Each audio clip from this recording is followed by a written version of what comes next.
Okay, cool. Let's get started. Um, Thanks to everyone who's here for this live session. My name is Rahul.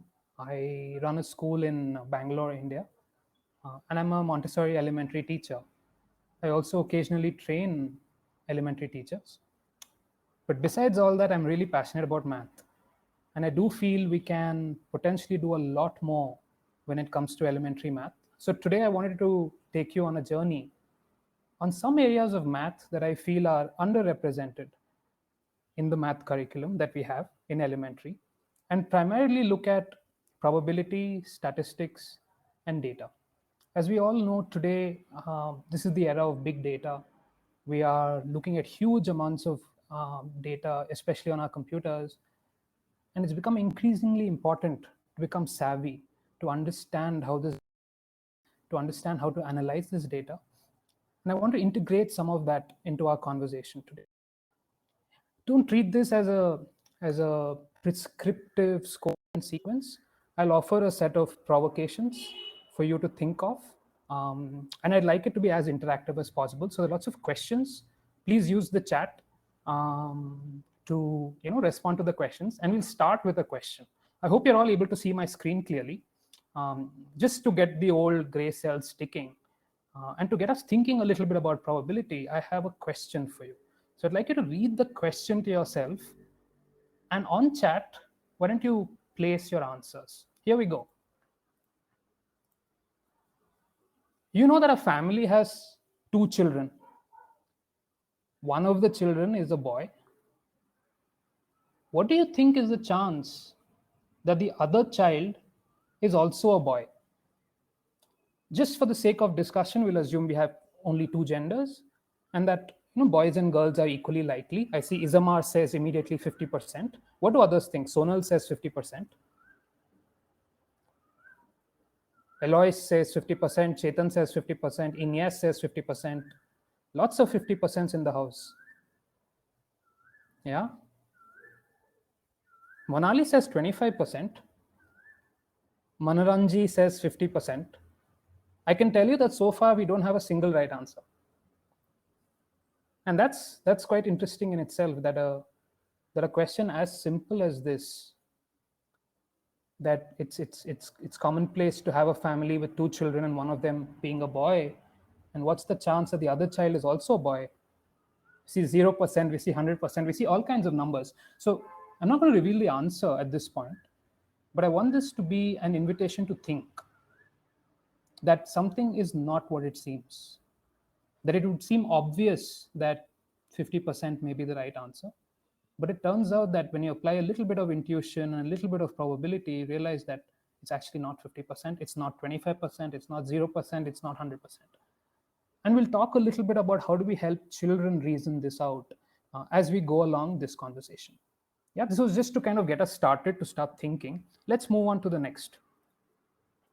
This is what I want to do today with all of you. How do we apply the timeless Montessori principles that we have to timely conceptual areas? Today, data science is timely. Tomorrow, it will be something else. Yesterday, it was something else. And it's not possible that in our training, we get trained on each of these individual aspects. Hence, we need a playbook of some kind. We need to know, if we come across a new area, how do we use the basic first Montessori principles to go and develop a set of presentations or a set of lessons on that new area of math? And I want us to think about that jointly today, so that tomorrow, when you're in the classroom, when you see a new area of math that you want to offer to the child, you're able to reason your way through it without somebody handing you a manual or a set of presentations. Today, for the sake of discussion, we'll restrict ourselves to probability and statistics, but we'll see how that goes. We all know this, that, especially, I know we have many trained adults here. Broadly in Montessori math, we spend a lot of time on arithmetic. We start very early on, as you know, through the sensorial activities. We also, quite uniquely to Montessori, spend a lot of time on geometry.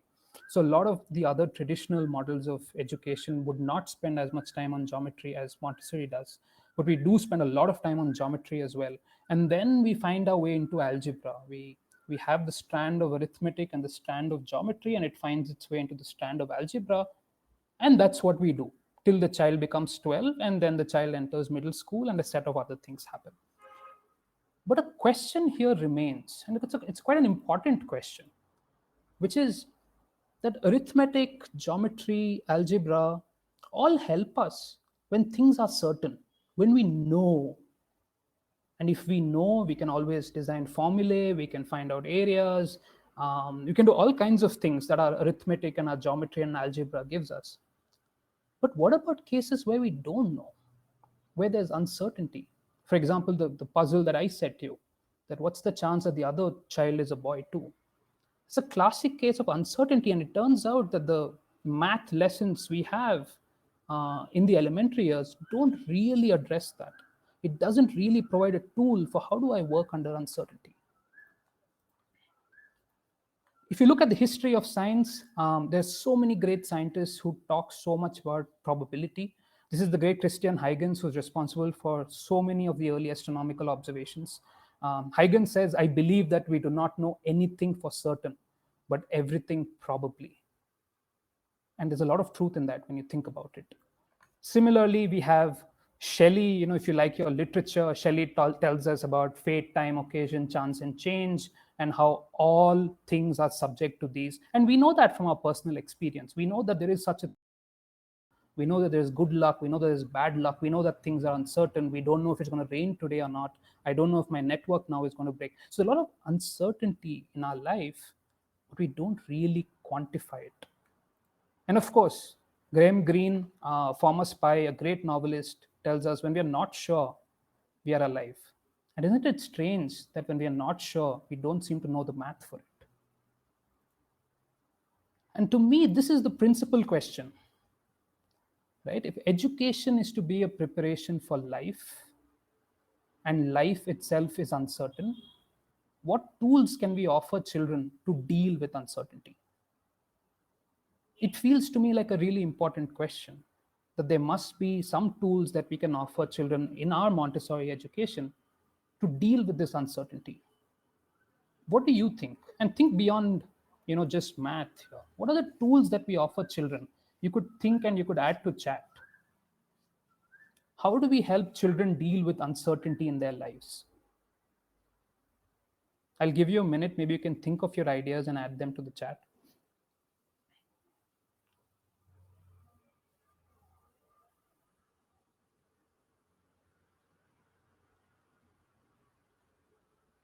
You could think about when things don't go your way, how do we help children deal with that? You could think about other areas. You could think about the evolution of life. Yeah, comfort, stability. Yeah, Isamar says she's not sure that adults can deal with uncertainty. Absolutely. And I think that's an important reason why we must start by helping children deal with it. Shiva Shankari says challenges of different kinds, where we may not know the answer, they may be too challenging for us. So these are all tools that we can offer children. Jyoti says a really important thing. She says, can we provide tools to process this uncertainty? And Sonal adds to that. Monali further adds to that, saying we can work on projects that do not have a single right outcome. Absolutely. Chetan says exposure to real world problems, for example, setting up a business. Absolutely. And as all of you are sharing, Montessori already builds a lot of this in. It builds it in by having a lot of open-ended work, by having a lot of room for exploration. As Sonal says, by focusing a lot on the outcome, on the process, and not so much on the outcomes. And as Candice says, having lots of conversation where you may not really know what the other person is going to say. I'll further add to that by saying a lot of our study of history and of realizing how we all evolve through time is an anecdotal way that we offer children an idea of uncertainty, an idea of how things change. All of you may be familiar with the timeline of life, and that's another wonderful invitation for the child to think about the process by which the first animal that came on land finally became the human beings we are today. So in a lot of indirect ways, we offer children tools to deal with uncertainty. The question today is, do we also offer mathematical tools? So we offer a lot of other tools. We'll offer grace and courtesy, we offer history, zoology, open-ended work, focus on the journey, but we don't offer mathematical tools. And so we are primed to think of the world anecdotally. The question becomes, can we think about the world statistically? And that's something very different. So if we have to now think of the question of, if I'm here now and I want to design a set of lessons that will help a child understand uncertainty, perhaps understand probability, how do I go about doing it? And this is a large open-ended question. It's available for any topic of research, but broadly Montessori gives us an idea of how this is done. Always we offer first a sensorial concrete experience, and this may resonate with those of you who are trained how we work in geometry with the lines first, and we actually have the real line with the thread. We of course do the same in arithmetic with our number rods, and hence we always start with a concrete experience. Once we offer the concrete experience, we expect the child to work independently. Once that experience happens, we try to link it to new vocabulary. So you work with different kinds of triangles, and you get introduced to the kinds of triangles. It could be isosceles, scalene, equilateral, and that helps you verbalize in a much more compact way. And after that, as you keep working, we believe this leads to some kind of abstraction, some kind of generalization, but primarily or ideally via self-discovery. We don't want to offer the result directly to the child. We don't want to tell the child, this is the divisibility test for 3. We want the child to figure it out. And as we do all of this, we want to keep conceptualizing this area, contextualizing this area with real life experiences, with stories, with links to the child's actual life. And if you look at anything that we offer the child, we'll follow these steps, right? Specifically in math, but you could expand it to any area of learning, that we'll always offer the stories, we'll always offer the sensorial experience, we'll then link it to new language and new vocabulary, and then we'll move towards abstraction. So the question then becomes, can we follow this same process? Can we follow the same process for anything else? And for today, we look at probability and data science. And primarily, I want to start by focusing on the stories. I feel, and I'm not sure if all of you agree, but maths underrepresented. We tell stories about animals, we tell stories about plants, we tell stories about history and universe and geography and so on. We don't actually tell so many math stories. And that's a great shame, because math is a great human creation. It's a fantastic cultural artifact. There's so many wonderful human stories about math. And I want to start by maybe offering to you a couple of mini stories by way of charts that you'll analyze for me. And then we'll start a discussion based on that. And while we do this, I'd like you to think for yourself, how can you then take this and offer it to children later? Let's see the first one.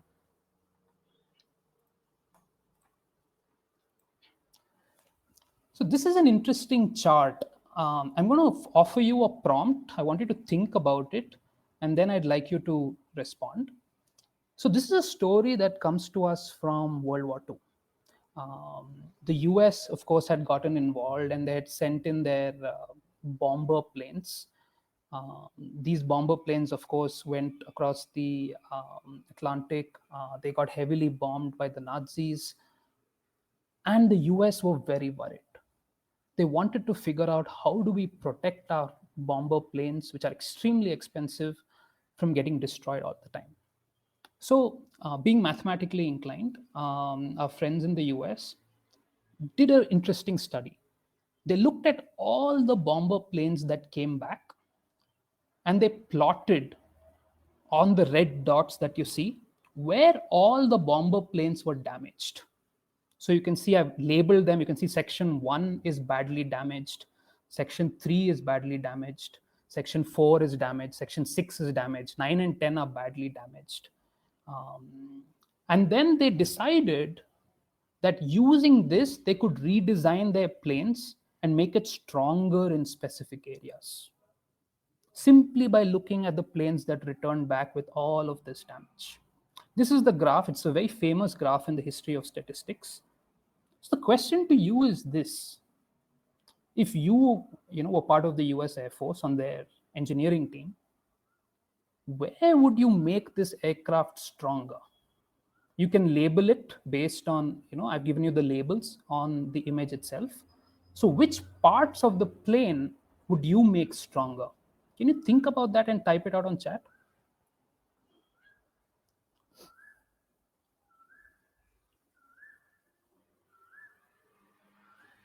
Yeah, Alithia says part 8. Let's wait for the others.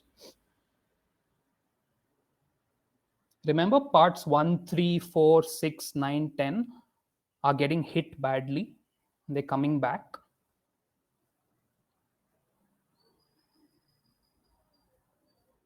You can choose multiple parts as well. Yeah, Ines says 3 and 4. Devanshi says 7 and 8. Sonal says 7. Jody says 1 and 6. Subhashini also says 1 and 6. 7 and 8 is what Carol says. Candice says a very interesting thing. Shiva says 7 and 8. Shaban says 3 and 4. Yeah, anyone else? So we again seem to have a split across interesting ideas, but I'll pick up on what Candice said. Candice is saying very interesting thing. Candice is saying that this graph is based upon planes that actually came back. And the planes that came back seem to be damaged in these areas, which sort of begs the question, the ones that were damaged even worse were the ones that didn't come back. So would you like to change your answer based on that insight from Candice?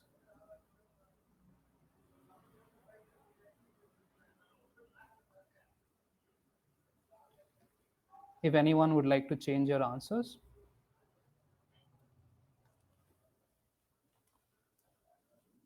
And the insight from Candice is the same insight of a famous American statistician called Abraham Wald, who realized the same thing, who realized that it's not so helpful to just look at the planes that came back. One must also think of the planes that went down without coming back, right? And then Wald reasoned, as Susanna seems to have done now, that if this is the damaged area, the ones that didn't come back are likely to have been blown up in areas 2, 5, 8, and 7.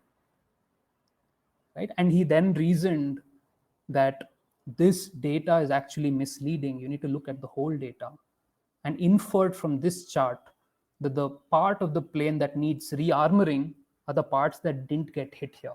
So like Diana also mentions 2, 5, 7, 8. And you can see that a chart like this is something that a 6-year-old could look at and could potentially reason the same way. There's no great mathematical involved. It's just logical reasoning based on data. And this is a famous story. You could go into the history of World War II and what this led to and so on and so forth. But charts like this are super helpful. Just to further clarify, this chart shows you that the bullet holes where they're missing, that's the dangerous one, because those planes didn't come back at all. Yeah, let's look at another chart very famous in history, again from a war context. This is a chart from the late 19th century. It talks about causes of mortality in battle. Right? So the orange talks about battle wounds causing mortality, and the green talks about death due to other causes. It's a very interesting chart. It's quite different from the kind of charts that we have seen. If you saw this chart, could you reflect and share a few inferences that you may have?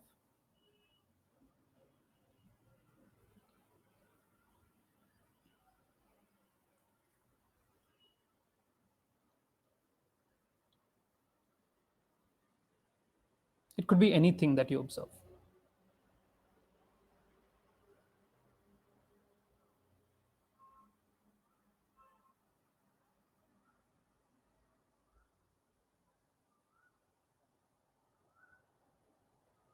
Yeah, come on, don't be shy. Yeah, the war peaked at a certain time. Winter had more deaths. Interesting to see what's going on in April, May, and June. Yeah. So each of us sees something different. Yeah. What's the most obvious thing though? Is there something that's really obvious? Yeah. And I think Alora and Andrea are now alluding to it. They're saying that all of these people are in the army, but when I look at the chart, the greens are all screaming out at me. It looks like in every month, a lot more people have died of causes not relating to the battle and causes relating to something else. And Candice infers that perhaps there was some kind of an infectious disease in January. Um, and that's in fact, again, a very, very famous chart in history. And a chart done by a very, very famous person who I'm sure all of you have heard of. We know this person for being famous in another domain, but this person was also a sort of an amateur statistician. And this person came up with this graph because he or she wanted to prove to the government that infections were not being taken care of well because sanitation was very poor. And people were dying not because they were fighting, but because there was just not good enough sanitation. And this person then went made a case to the British government, and after that fatalities in war dramatically crashed. And this was a person who was very famous in the mid 1850s. Yeah, it was a disease of some kind which caused this. Do we know who this famous person is? A person who's also called the lady with the lamp, who's known in the Crimean War for doing something very different. Anyone know who this lady was who made this graph?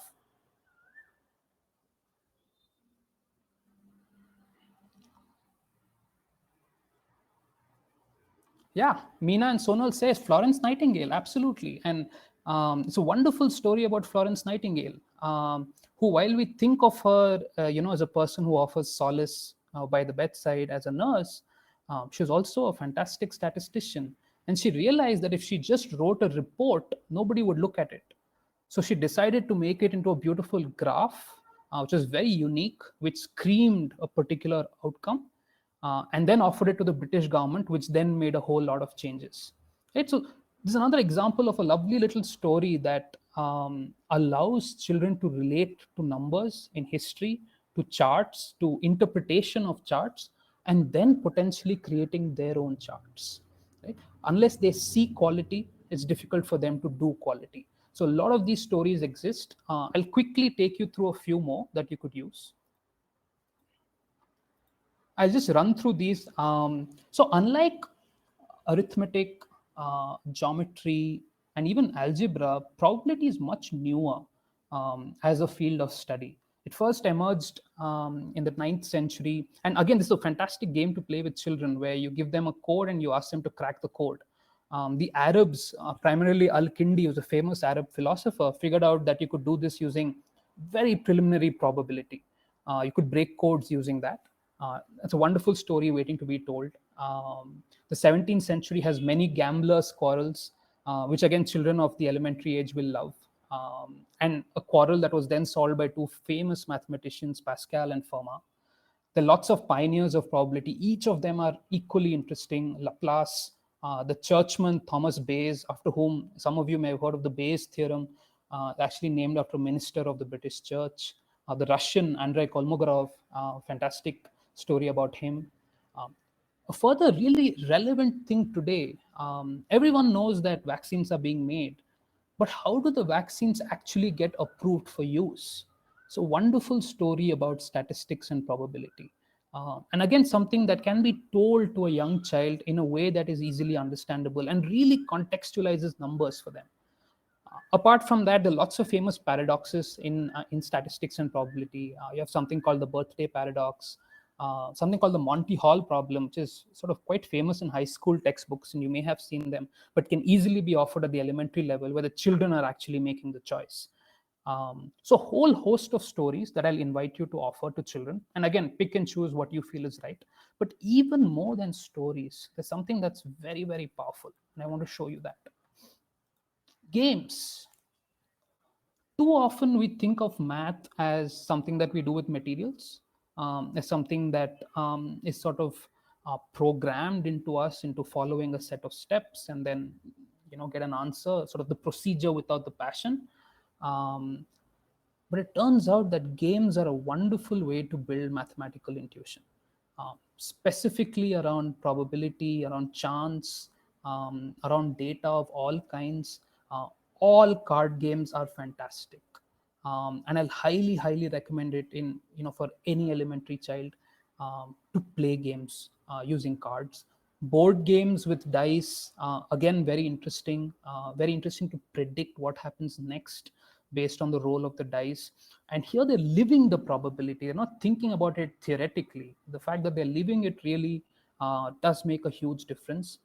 Blackjack we've used very successfully at early years. And when you think about blackjack, it's really addition combinations, and you kind of think about three numbers that add up to 21 in your mind, and then place your cards based on that. I don't know if any of you have any other ideas of games with probability. It'll be nice if you can share. These are the ones that we have tried before. Of course, after blackjack, poker is fantastic, maybe more applicable for older children, but well worth playing. And a lot of the intuition that does not happen when you work, with paper alone gets built when you play these games. Any other examples that any of you may be aware of games around probability and chance? Yeah, Bridge. Yeah, Settlers of Catan is fantastic. Bridge is fantastic as well to play, and also brings in the dynamic of the pairs and so on. Settlers of Catan is great. Any game with any amount of randomness is fantastic. Monopoly too. Yeah, once you have the dice there, definitely. And remember, all of these card games, all of these board games that often adults play, many of them are playable by children as well. And if anything, we must build a case for some of these games to be included inside the classroom, and not just a preserve of something that we do only at home, simply because there's a lot of richness there.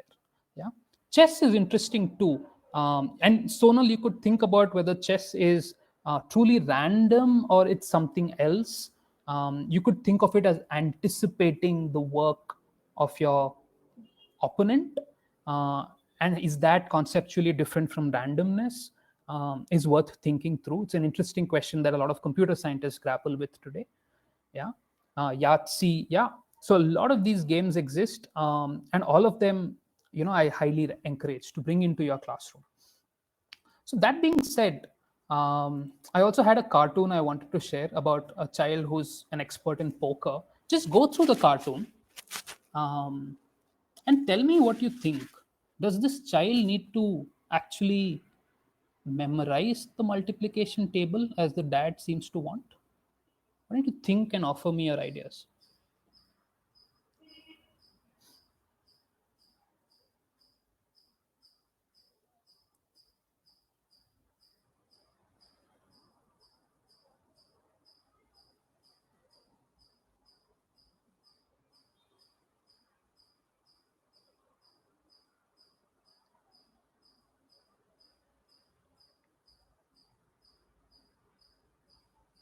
It's clearly a child who's sort of become an expert at poker, has played it really well, has internalized the odds of different combinations happening. So the question becomes, does such a child need to sit down with the multiplication tables and have it drilled into him, or can he potentially derive them on his own? Because he seems to be doing much more advanced math in his mind. Yeah, Jody says both are important in daily life. Yeah. Any other views?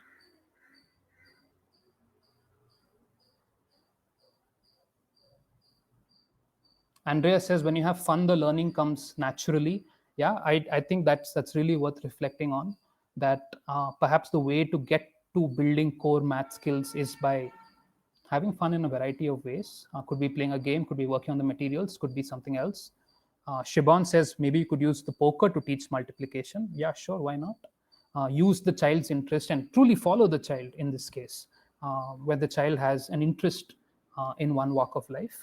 Yeah, and I felt this is really interesting because it drives into the heart of what does it mean to know something. If you're playing a mathematical game at such a high level, what does it mean to actually memorize basic multiplication? And is that something that you really need to do the traditional way? It's just something for you all to think about. Yeah. Yeah, Devanshi adds saying experiential learning. Absolutely. Yeah. So now let's get into the sort of meat and potatoes, if you will. Right. We've sort of said, hey, we want to bring in probability and statistics into the classroom. We've offered a variety of stories. We've made data and looking at charts and interpreting them a part of daily life in the classroom.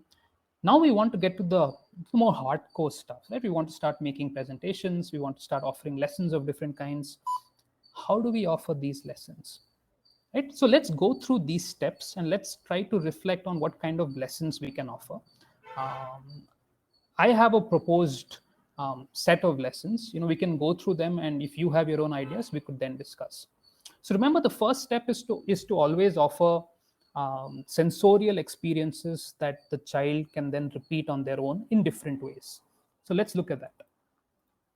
Right? And why do we need to do that? It's for this very important reason. And I'll just talk about this chart before we move to the lesson itself.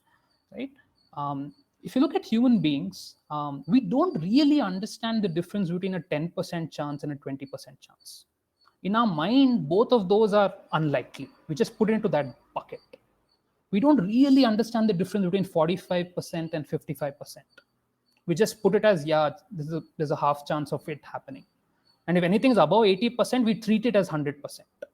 And thus, when, let's say, in presidential elections, Donald Trump has a 25% chance of winning, but then wins, everyone's really upset at the polling guys. But the polling guys turn back and say, hey, I never said 0%. I said 25%. Right? And hence, as humans, we are not great at an intuitive understanding of probabilities.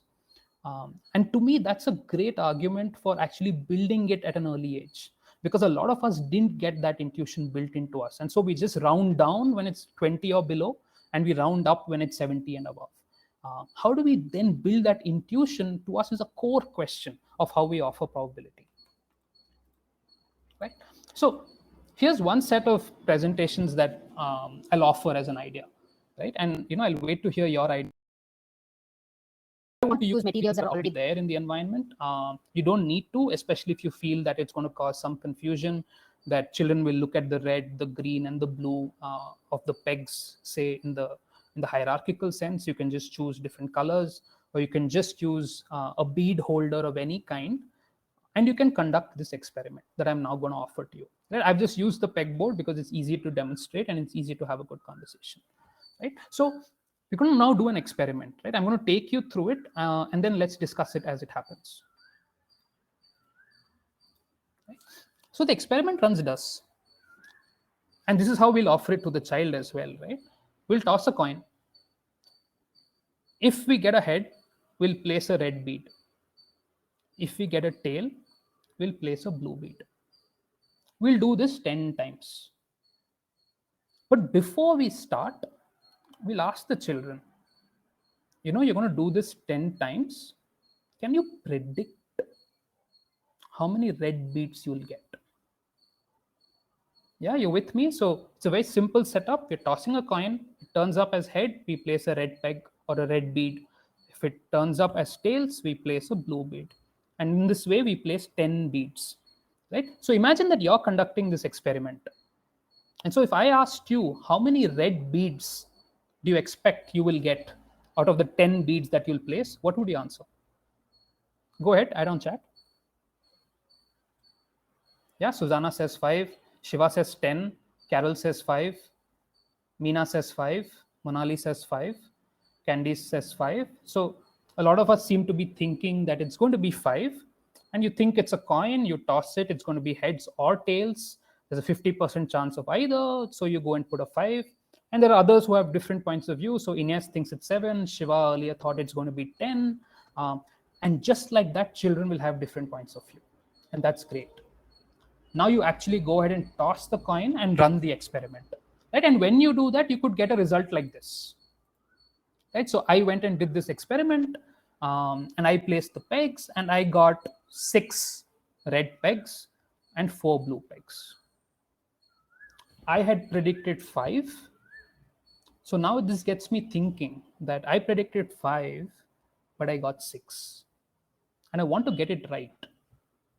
So I'll go try it again. And then I'll try it again.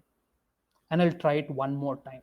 So in this way, we invite the child to repeat this experiment of 10 tosses as many number of times as they want. And let's go ahead and do that. So let me show you what that looks like. Yeah, so I've repeated this experiment 5 times. So the first time I got 5 reds, the second time I got 4 reds, the third time I got 7 reds. Each time I got a different number of reds. And you can imagine that this seems a little bit random, right? It just seems like I'm not able to predict what's going to happen. Each time seems somewhat distinct, somewhat independent from the previous trial. And so what's really happening? Now we come to the next step. Let's record the data, right? And think about the science experiments that children conduct, right? They conduct an experiment, they record their data. In the same way, we record our data as well, right? Imagining that we are the child in this case. So the first attempt, I had 6 red beads. The second time, I had 4. And I record all of this.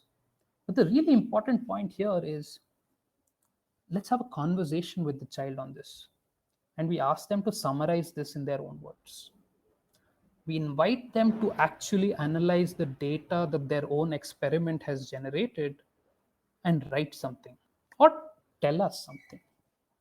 And very soon they'll discover that they don't actually have very precise language for what's happening. Because apart from saying, yeah, I got 6 the first time, I got 4 the second time, I got 5 the third time, the pattern is not very evident.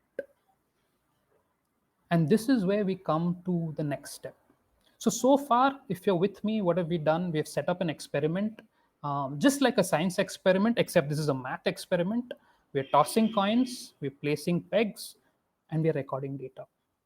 And we have now come this far, and we want to know what happens next. This is where we get to language. So this is like looking at all the different kinds of triangles in the world and not having a word for them. Not knowing that I can call one isosceles, that I can call one equilateral. So the gap for now in the children's mind is that they perform the experiment, they've developed some kind of intuition on what's happening. For example, they may have noticed that they never got a case where there was only 1 red bead out of 10. And that might get them to think about something. But they don't have language so far. Is a really important question. And this is the key link to language that we offer at this stage of any scope and sequence. Let's see how we do that here. And that takes us into statistics. So this is where we can start offering basic terminology, right? All of us have heard of words like average, right? The mathematical term is the mean. Similar to mean, we have other terms like medians, like mode. Range is the extent of the outcome. So the smallest outcome in this case is 3. The largest outcome is 6. So that's a range of 6 minus 3, that's 3. Using these terminologies, we can now summarize our experiment. So we could look at all of the red beads, we could add them up, we could find the average, and we could say, I got a mean of 5.5 beads in my trials. And this is suddenly very interesting because the child is now able to look at their own data from an experiment that they conducted and summarize it with language, which is the key link to further analysis. So let's see what that looks like. So you can imagine now that with the language that we have now offered through a series of short presentations, the child could say, I performed 8 trials in all. I observed 4 different outcomes, 3 heads, 4 heads, 5 heads, and 6 heads. The mean outcome was 4.5 heads. The median outcome was 5 heads. And this is very, very important because it plays into the social characteristics of the elementary child. Because now I can take this and I can compare my result with the experiment done by my friend and the experiment done by 3 other guys in my class.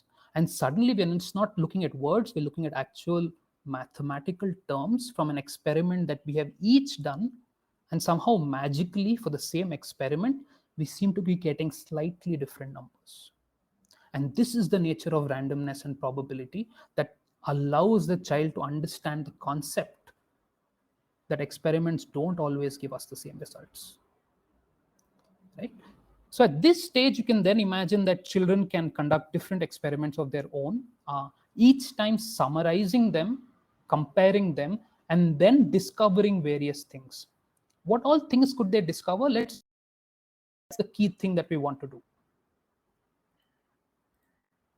Right? Along with that, many of us, we like to get children into graphing, into plotting graphs of different kinds. We could introduce that to them as well, where they start plotting their outcomes on a graph. And over time, they'll start seeing something very similar. They'll start seeing that a lot of their graphs look like this. They look like, that's a very, very famous curve in statistics. Some of you may have heard of it. It's called the bell curve, but something that they are arriving at on their own. We haven't defined the bell curve. We haven't offered it as a textbook explanation, but they're actually arriving at the bell curve after a simple coin toss experiment. And that's extremely powerful for children to arrive at famous results in math on their own. So we could introduce and distributions. I'm not getting into the tech of it. I'm just giving you a flavor of what can happen. Yeah. We could also invite the children to ask different questions. So let's do this, right? The question we asked in our experiment was, how many heads will I expect out of 10 tosses? What if I ask a different question? And let's see what you all have to say on chat. Suppose I asked, on which toss do I expect my first tail? So I keep tossing till I get my first tail. Which toss do you think I'll get my first tail? What do you guys think?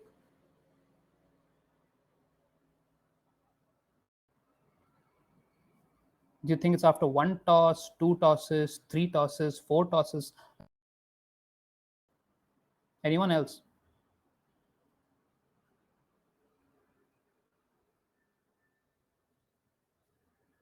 Carol says 3, Chetan says 2. Yeah. We'll all think that it could be 1, 2, 3. And again, we can verify experimentally. And so the great insight of probability is that we can actually go and perform the experiment. So all we need to do is to literally toss coins, place the red beads and the blue beads, and figure out on average, when am I getting my first tail? And that, once we do a number of times, will get us a good theoretical answer without knowing any of the math behind probability. In the same way, we can invite children to ask more complex questions. So for example, a really complex question is, how many sequences of 2 consecutive heads can I expect? So I'm tossing 10 times. It's possible that my third toss and my fourth toss are both heads. It's possible that my seventh and eighth toss are both heads. How many times will this happen? It's a very deep question that comes up in various different aspects of math, and children can solve that for themselves experimentally, literally when they're 7 years old. And that's very interesting. And similarly, you don't need to use just coins. You could use dice. So for example, you could throw dice 10 times and you could ask, how many times will I score a 6? You could also, and I think this is the most important thing, you could link it to real life scenarios. You could be watching sports at home.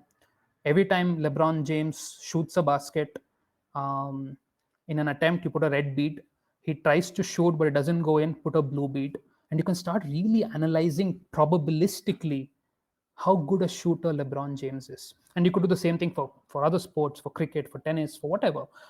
You could do it for how often is my mom going to make, I don't know, curd rice for lunch. You could do it for anything in their real life. And that's the most important thing, to link it back to their own lived experience. Otherwise, you can imagine that it ends up being a little bit artificial, right? Here are a couple of questions that I feel are important for especially elementary educators to think of, right? Let's start with the first one, right? We really want to think of what are the characteristics of elementary children, right?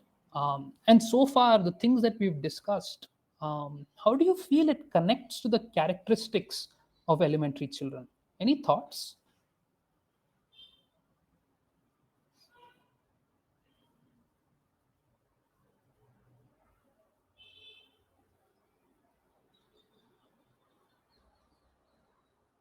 Yeah, the why question that elementary children keep asking. Thanks, Kelly, for sharing. Yeah, so definitely helps to answer the why question of, why is this going to happen, or perhaps when is this going to happen.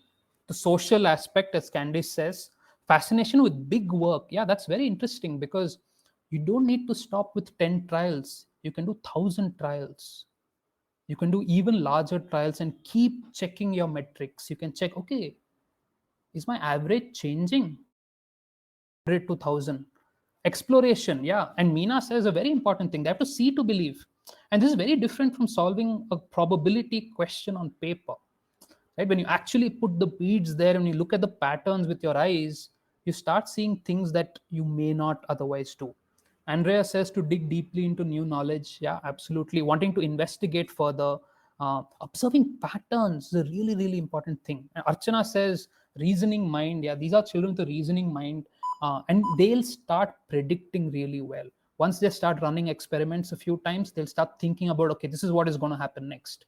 And so they'll reason out answers for themselves. Margaret says it captures their imagination. Yeah, absolutely.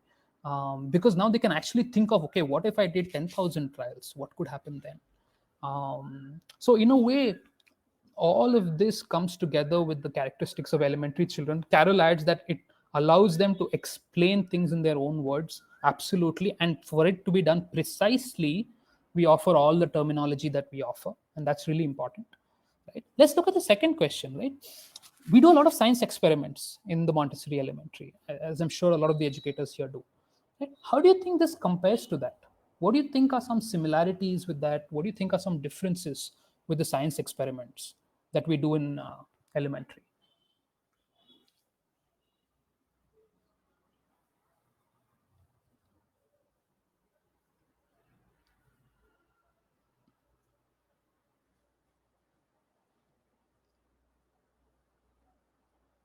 You could think of all of the the simple sink or float experiments, the liquids and solids and properties of matter. Meena says you start with a hypothesis, you conduct the trial and figure out the outcome. Absolutely, that's the great similarity. So it's a math experiment that shares that similarity with the science experiment. Absolutely.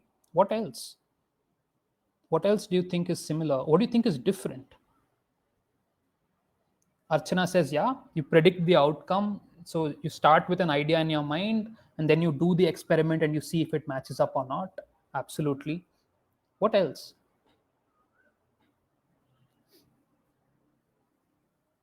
Yeah, Chetan says we can link science to math and statistics. Absolutely, right? So all seeds don't sprout, and that's often a great tragedy for some of our young elementary children who excitedly plant their seeds and then it doesn't grow. So you could then actually test how many of these seeds are going to sprout and then predict it. That's a great link to science experiments. Yeah. In what way do you think this is dissimilar to the science experiments that we conduct?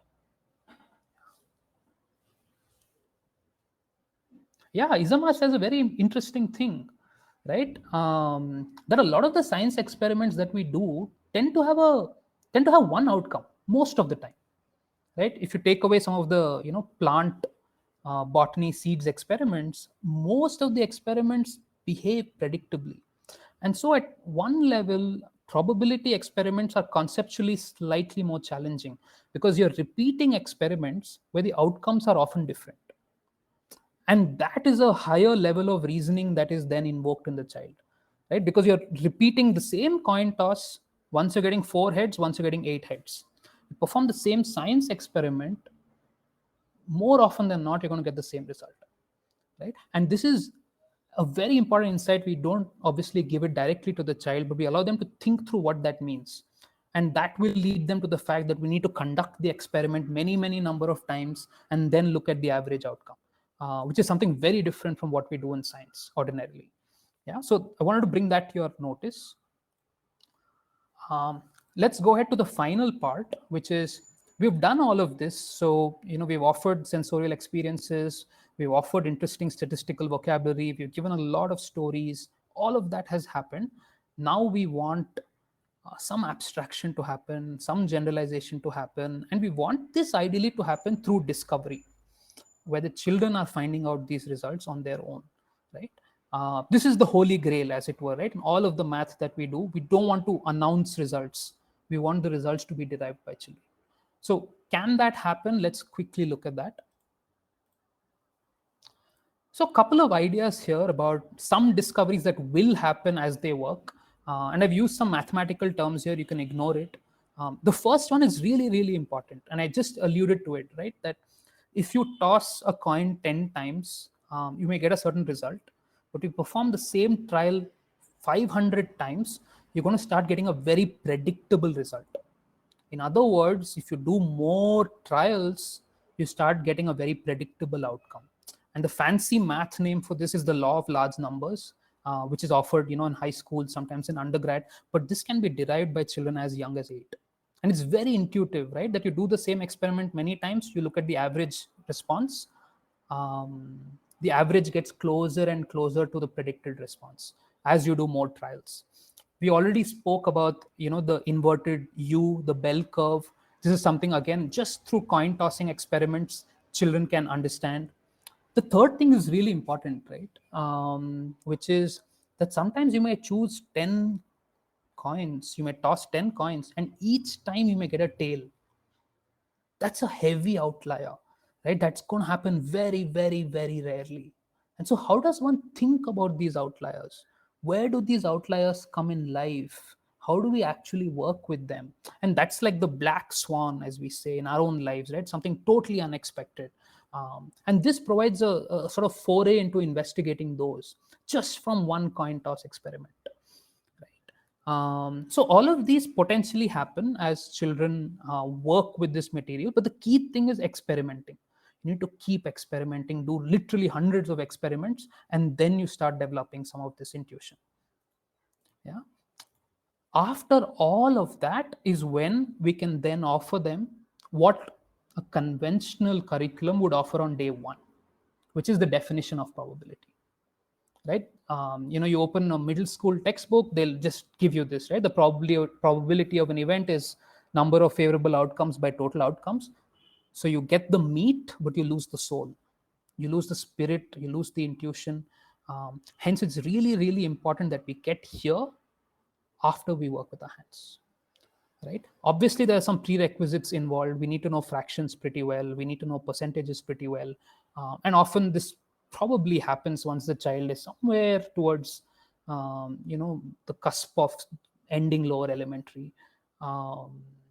But then we can offer this, and we can now treat all of this purely theoretically, purely mathematically. But I'll again caution you, saying, let's do this after we've done enough experiments. Right? Because by doing this first, we lose the joy of working with our hands, and we lose the insight and the intuition that doesn't come otherwise. And so this is something that can be offered at the end, much like I'll compare this with a lot with areas. Right? Remember how we work with areas. We always work first sensorially. We work with the materials. We try to fit it into rectangles. In the end, we get into formulae. And how does the formula come about of base into height and so on and so forth. Same logic continues here. And that's good to keep in mind. After that, we can go into more aspects. For example, you can't perform all experiments. For example, the first question I started with, you can't go find so many families and check who the second son is. So we do need to do this purely with reason. And once they've done enough of the hands-on sensorial work, they're ready to get into pure reasoning, where we are reaching answers only on pen and paper using our mind. Once the basic fundamentals of quantifying odds is done. Yeah, but treat this as something that's much later, that's coming well after all the intuition is built, right? And please don't offer this on day one. Finally, before I close, two books that I've personally really enjoyed, and I feel like probability, statistics, chance are areas that are very helpful for adults as well to know about. And it's not an area that we are intuitively gifted in. Thinking in Bets is a fantastic book by a professional poker player about how you can use probability to improve your own decision making in life. I found it to be very insightful. And an old classic, Daryl Huff's How to Lie with Statistics. As anyone who reads newspapers today will tell you that a lot of the time the numbers don't always make much sense. And this book sort of helps you understand how do you actually read numbers that you may come across in everyday life, and really apply a lens of, does this actually make sense statistically or not? Right. So I'll invite you to pick up these books if you're interested. And I'll close with that. My time is over. Do email me. I hope this was helpful, at least to provoke some thinking for yourself. I'm happy to kind of take questions over email. My email address is listed. Feel free to kind of email me. What was the first answer? Yeah, anybody wants to take a guess? Kelly asked us what was the answer to the first question, where we had two children. The first one was a boy. What's the probability the other is a boy too? Anyone wants to take another guess? It's not half, it's not 1/4.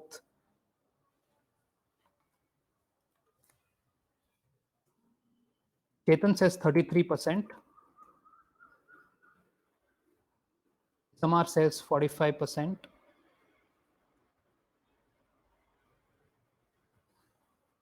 Yeah. Okay. Great. Thanks, guys. It does turn out, by the way, that Candice asked, doesn't it depend on the ratio in the population? Actually, it does not. And that's again worth thinking about. And it does turn out that the answer is 1/3, as Chetan said.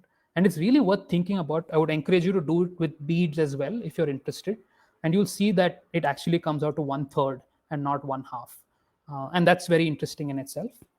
So thanks, everyone. Thanks for coming. Do email me in case I could help you in any further way with regards to elementary math. Yeah. See ya. Bye.